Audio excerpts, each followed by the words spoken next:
तो नमस्कार दोस्तों, स्वागत है आप सभी का आपके अपने चैनल गणित मंत्रा में। दोस्तों आज की इस वीडियो में आप सभी को ये जो देख रहे एक्सरसाइज 1.1 का ये वाला जो प्रश्न है, जो HCF ज्ञात करना है यूक्लिड विभाजन एल्गोरिथम का प्रयोग करके, ये मैं बहुत ही सिंपल तरीका से आपको सिखाने वाला हूँ। हाँ दोस्तों, अगर ये वीडियो आप देख लेते हैं तो आपको बोर्ड एग्जाम में पक्का एक प्रश्न आपको देखने को मिलेगा और वहाँ पे आपको स्पेशल बोलेगा, जैसे 156 और 504 या 135 और 225 बोलेगा कि इसका HCF निकाले। क्या HCF निकाले, वो भी यूक्लिड विभाजन एल्गोरिथम या यूक्लिड विभाजन प्रमेयिका के मदद से। कैसे निकालेंगे, एकदम स्टेप बाय स्टेप मैं आपको सिखाने वाला हूँ। ओके, तो देखिए पहला था कि 156 और 504 का HCF। मैं आपको इतने गारंटी देता हूं कि आप सिर्फ एक का सोल्यूशन देखिएगा ना, आप अपने आप भाग जाइएगा, दोबारा सोल्यूशन आपको देखने की जरूरत नहीं पड़ेगी। इतने अच्छे से मैं आपको बताने वाला हूं। अब देखिए आपको क्या करना है, यूक्लिड विभाजन प्रमेय क्या होता है, इसको थोड़ा ध्यान से समझिएगा। अरे जैसे बचपन में पढ़े हैं ना, यूक्लिड विभाजन प्रमेय क्या होता है, A बराबर BQ और प्लस R। इसी को हम लोग यूक्लिड विभाजन प्रमेय कहते हैं। ये क्या होता है, थोड़ा ध्यान से मैं आपको समझाता हूँ। जैसे बचपन में हम लोग भाग बनाते हैं, तो भाग बनाने का एक फार्मूला होता है, मतलब कि ये जो होता है भाग में भाज्य बराबर भाजक गुना भाग फल होता है ना, और ये प्लस शेषफल, यही होता है। तो देखिए भाज के जगह इसमें क्या रख देते हैं, A, भाजक के जगह B, भागफल के जगह Q और शेषफल के जगह R, और ये तो गुना है और ये प्लस, तो यही A बराबर BQ प्लस R यही हो जाता है। इसी को हम लोग यूक्लिड विभाजन प्रमेय या यूक्लिड विभाजन एल्गोरिथम कहते हैं। इसी का मदद से हम HCF को ज्ञात करना सीखेंगे। ओके, अब देखिए जैसे है कि 156 और 504 का HCF निकालना यूक्लिड विभाजन प्रमेय से। आपको क्या एग्जाम में आ जाता, आपको लिख देना इस तरीका से हल। क्या लिख देना, पहले हल। अब आपको लिखना है, इसमें आपको A देना है और B देना है, बस। अब A और B क्या होगा, तो जो इसमें सबसे दोनों में जो बड़ा है उसको A दीजिए। तो 156 और 504 में कौन बड़ा है, तो बोलिएगा कि 504 बड़ा है, इसको A के जगह रख दें। और जो छोटा है 156, इसको आपको B के जगह रख देना। बस आ गई समझ में। बड़े में A रखना है, छोटे वाले को B मान लेना है। अब आपको यहाँ पे लिखना है यूक्लिड, उसी मेथड से न निकालेंगे, यूक्लिड विभाजन प्रमेयिका से या एल्गोरिथम से, आप कुछ लिख सकते हैं। प्रमेयिका से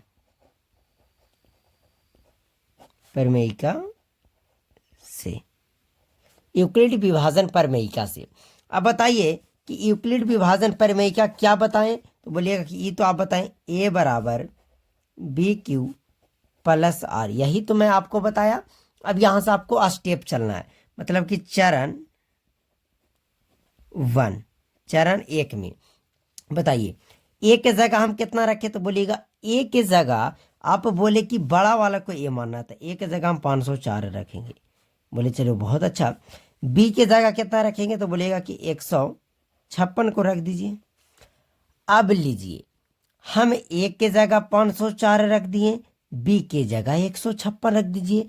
और Q और R का माने न पता है। अरे Q मतलब होता है कोसेंट, मतलब भागफल, R का मतलब रिमाइंडर, मतलब शेषफल, ये तो पत्ते न है, तो ये हम कहां से लावे। देखिए आप क्या करना है, बड़ा कितना था, बड़ा है 504, बड़ा को भाग दे देना आपको छोटा से 156।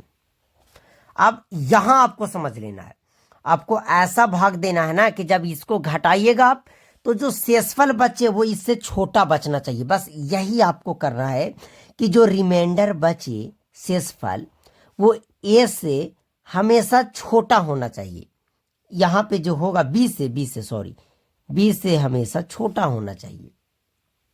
अब ध्यान दीजिए कि यहाँ 156 है, यहाँ 504, हम कितना बार में लगाएं, तो बोलिएगा कि अगर हम 4 बार में लगाते हैं तो 400 हो जाएगा, और 5 को 20 2 यानी 600 हो जाएगा। तो बोलिए चलिए 3 बार में लगाते हैं तो 3 बार में लगाइएगा तो 100 200 300 हो जाएगा। मैं आपको लगाने का तरीका बता रहा हूँ। 100 200 300 हो गया, और 56 मतलब 50 दिया 150, तो 150 मतलब 150 और 300 तो 450 मतलब लगभग लग जा रहा है 3 से, तो आप 3 से लगा दीजिए। लगाने का तरीका 6 3 18 का 8, हाथ में रहे 1, 15 3 45 और 15 3 45 और 1 46, जो 4 पर 6 लिखा जाता है। अब माइनस कर दीजिए। 4 में से तो 8 नहीं जाएगा, तो 14 में से 8 जाएगा 6। अरे 14 कैसे, तो 5 लेंगे, तो ये 10 था, 0 था तो 1 लिया, 10 10 1 दिया तो ये बचा 9, 9 में से 6 गया 3, मतलब 36। अब देखिए आप 3 बार में लगाएं तो जितना बार में लगाएं उसको यहाँ क्यू के जगह लिखना है 3 और प्लस आर, शेषफल कितना बचा 36। अब बताइए चरण 1 तो हमारा कंप्लीट हो गया, बड़ा में छोटा से बड़ा में भाग दे दिए, तो आपको 3 बार में लगाएं और शेषफल 36 बचा। आर का मान 0 आया, बिल्कुल 0 नहीं आया, तो कहिएगा कि तब तक करना है जब तक आपको शेषफल 0 ना आ जाए। अब आपको करना है चरण 2 में। अब चरण 2 में क्या करना है, तो जिसको आप बी माने थे उसको आप ए बना दीजिए 156। चलिए, और जो बचा हुआ है उससे को आपको बी बना देना है। अब गुना फिर से देखिए 36 में फिर से कितना से भाग देना है बताइए, 156 में दे दीजिए। अब देखिए 5 से लगाइएगा, 30 25 150, ऐसी पता चल जा रहा है ज़्यादा हो जा रहा है। 4 से लगाइए, 6 चौके 24 के 4, 4 तिया 12 और 2 14, मतलब 144। 6 में से 4 गया 2, 15 में मतलब 5 में से 4 गया 1 और 1 कटकुट ना बचा। मतलब कि बताइए कितना बार में लगाएं, तो 4 बार में, प्लस शेषफल कितना बचा, तो बोलिएगा शेषफल तो 12 बचा। क्या आर का मान 0 आया, नहीं आया, तो आर डज नॉट इक्वल। देखिए ये आपको रफ में करना है, ये वाला आपको रफ में करना है, R does not equal to 0। अब बोलिएगा कि लगता है हमारा चरण 3 में भी प्रवेश करना पड़ेगा, बिल्कुल कीजिए। फिर से यहाँ जो है बी उसको ए बना लेना है, जो बचा उससे इसको भाग देना है गुना। तो देखिए 12 बचा तो 12 से भाग देंगे कितना में, 36 में, तो 12 तिया 36 कट गया, मतलब कि पूरा शेषफल का आ गया 0। कै बार में लगाएं, 3 बार में, शेषफल क्या आ गया 0, आर का मान 0 आ गया बिल्कुल। अब हम निकाल रहे थे HCF, क्या किसका किसका, तो 156 और 504 का। 156 और लिख दीजिएगा और 504 बराबर, बताइए HCF का होगा। HCF किसको कहेंगे, जौन सा स्टेप में शेषफल 0 आ जाए।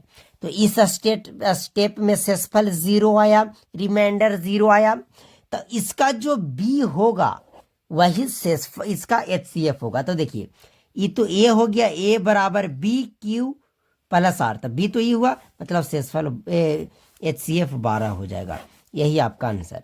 तो उम्मीद करते हैं कि आप सभी को HCF यूक्लिड विभाजन प्रमेयिका से ज्ञात करना आ गया होगा। लीजिए आप इसका स्क्रीनशॉट ले लीजिए, उम्मीद करते हैं कि आप सभी को आ गया होगा। अब मैं आप सभी को प्रश्न देता हूं, लीजिए आप इसका भी स्क्रीनशॉट लीजिए और इसका आप जितना ज़्यादा चाहे प्रैक्टिस कर सकते हैं।